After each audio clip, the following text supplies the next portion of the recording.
The dangerous comfort of isolation. Sometimes isolation does not feel painful at first. It feels peaceful. Quiet. Safe.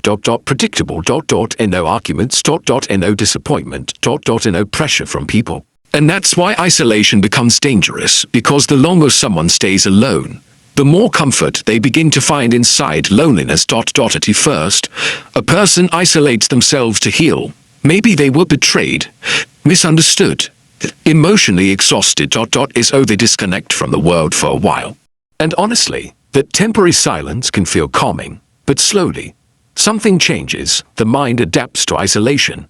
People stop answering messages, stop going outside, stop sharing emotions, and after enough time, human connection starts feeling uncomfortable instead of natural. That's the terrifying part. Loneliness slowly changes personality. A person who once loved conversations begins avoiding them. A person who once trusted others starts expecting disappointment from everyone. Isolation creates emotional habits.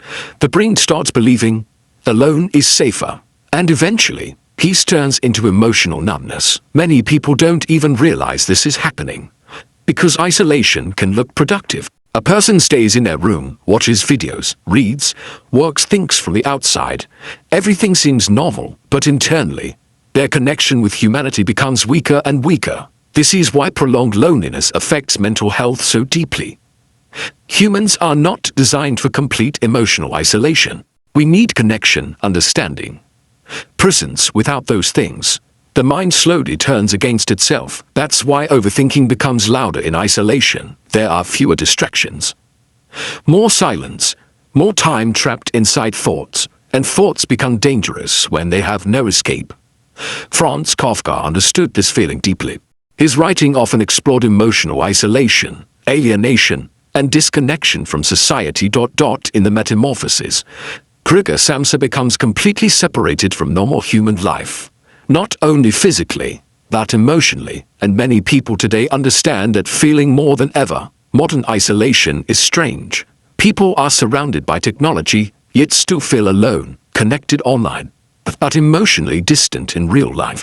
And the worst part is, after enough loneliness, people stop trying to reconnect because isolation becomes familiar, comfortable, even addictive. But comfort is not always healthy.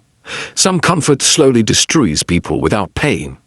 That's what isolation does. It slowly removes emotion, confidence, social energy, and hope, without making noise. Maybe that's why loneliness is so dangerous.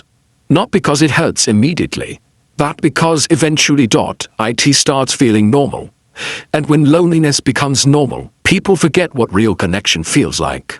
Subscribe for more videos on psychology, loneliness, existential philosophy, and ideas inspired by Franz Kafka.